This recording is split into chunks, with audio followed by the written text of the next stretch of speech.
Hello friends. तो आप सबका हार्दिक हार्दिक अभिनंदन है हमारे इस चैनल पर। तो आज हम लोग थर्ड समेटिव एवोल्यूशन 2022 का प्रश्न पत्र जो कि क्लास 9 का ज्योग्राफी का सबसे महत्वपूर्ण प्रश्न पत्र है, जो कि आप सभी के समक्ष आज हम इसको प्रस्तुत करने वाले हैं। तो चलिए ना इन प्रश्न पत्रों को ध्यानपूर्वक देखा जाए।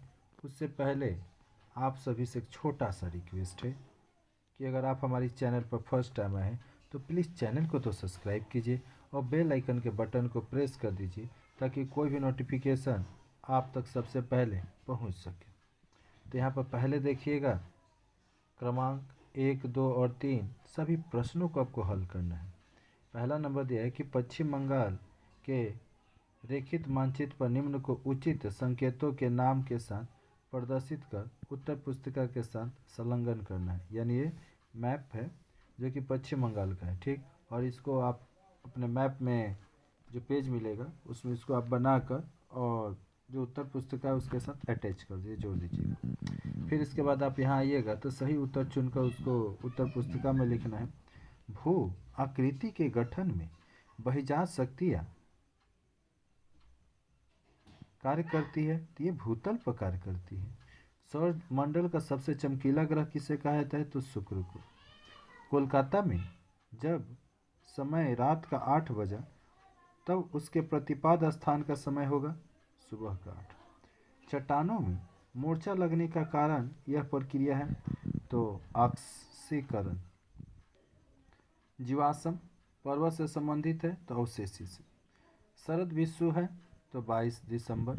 फिर उसके बाद आप देखिएगा, एनाटोलियन पठार इनके बीच स्थित है, तो इसका उत्तर आप सभी को बतलाना है। भारत का कश्मीर घाटी क्षेत्र उदाहरण है, देख लीजिए ऑप्शन। और पृथ्वी का औसत अर्धव्यास कितना है, तो 6400।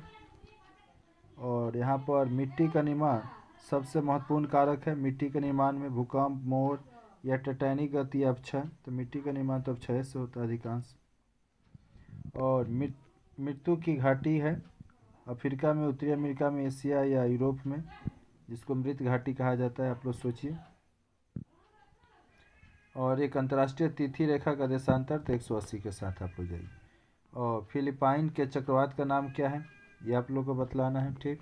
तो आपको इन प्रश्नों का अगर आप समाधान कर लेते हैं जी, तो आप अवश्य ही अपने फाइनल एग्ज़ाम में ज़्यादा से ज़्यादा अंक पाने के हकदार बन सकते हैं।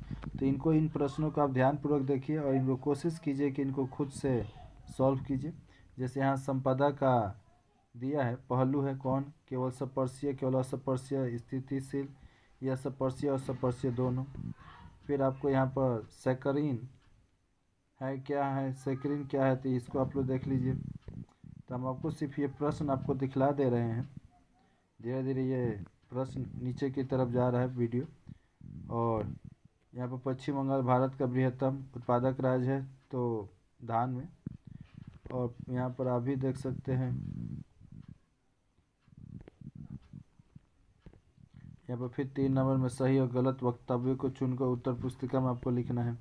1 अक्षांश के बीच की दूरी 111 सही है जी। 1855 में कोरियालिस ने व्याख्या किया कि पृथ्वी के अपनी मयूरेखा के चारों ओर घूमने के कारण वायु सीधे प्रवाहित नहीं होती। जीपीएस एक कृत्रिम उपग्रह है, ये भी सही बात है। और यहाँ पर खंड सब वही है, मतलब क्या, पश्चिम बंगाल तो सूखा प्रभावित क्षेत्र, ये यानी ये सही गलत है। भले ये खंड ग ख ग लिखा है और ये सही गलत का ही है, ठीक। आप लोग ध्यान दीजिएगा, इनको सही गलत के अंतर्गत ले लीजिए। और यहाँ से आपका फिर ये खाली स्थान आ जाएगा, रिक्त स्थानों की पूर्ति, जो कि 3 के ख से आप देख सकते हैं। पृथ्वी के कक्षपथ की लंबाई लगभग किलोमीटर है। ये सारा थोड़ा सा इसका खंड ख ग ये सब गलत दिया है, सब खाली स्थान में ही आएगा। भूकंप मापने का मापा जाता है। देखिए, जब यंत्र कहेगा तो सिस्मोग्राफ, और यंत्र बोलेगा तो सेस्मोग्राफ, और एक तरह से कहा जाए तो तीव्रता या जो भी बोले तो उसके लिए आप लोग रिक्टर स्केल कहिएगा। फिर यहाँ पर आप देख सकते हैं प्रश्न है, लोएस मैदान स्टेला स्टेला स्टेलाकाटाइट और फिर यहाँ पर भूमध्य रेखा को महावृत्त क्यों कहा जाता है, अर्धरात्रि का सूर्य किसे कहते हैं, ऐसे ऐसे प्रश्न हैं। हिमानी संपात किसे कहते हैं, भूकंप के 2 कारण लिखना है। मानचित्र बनाने में स्केल के व्यवहार से क्या लाभ है, काल वैसाखी किसे कहते हैं। फिर उसके बाद आप अपक्षय और कटाव में क्या अंतर है, स्तूप पर्वत और होस्टेस से क्या अंतर है, अक्षांश और अक्षरेखा में अंतर लिखिए। कर्क और मकर संक्रांति में तुलना करो। सूखा रोकने के क्या उपाय हैं, तुषार झार क्या है, तुषार झार के समय क्या करना उचित है। ठीक, तो इन प्रश्नों को आप लोग देख लीजिए। नीचे एक सवाल भी है आपको बनाने के लिए। फिर उत्पत्ति के आधार पर पठारों को वर्गीकरण करना है उनका, और पृथ्वी के उपगोल होने का प्रमाण भी देना है 3। वो क्या, कैसे पता चला कि पृथ्वी उपगोल है। जैव क्षय के प्रक्रियाओं को वर्णन करना है। और यहाँ ग नंबर में पश्चिम बंगाल के पर्वतीय क्षेत्र की भूआकृति का वर्णन करना है। और दुर्गापुर लौह इस्पात कारखाने में स्थापित होने के क्या कारण थे। और भारत के मुख्य लौह अयस्क उत्पादन क्षेत्र का वर्णन करना है। और पश्चिम बंगाल के पर्वतीय क्षेत्र के साथ पठारी क्षेत्र की जलवायु का भी अंतर लिखो। तो इस वीडियो में इतना ही, फिर मिलते हैं किसी नए वीडियो में। तब तक के लिए जय हिंद, जय भारत, वंदे मातरम।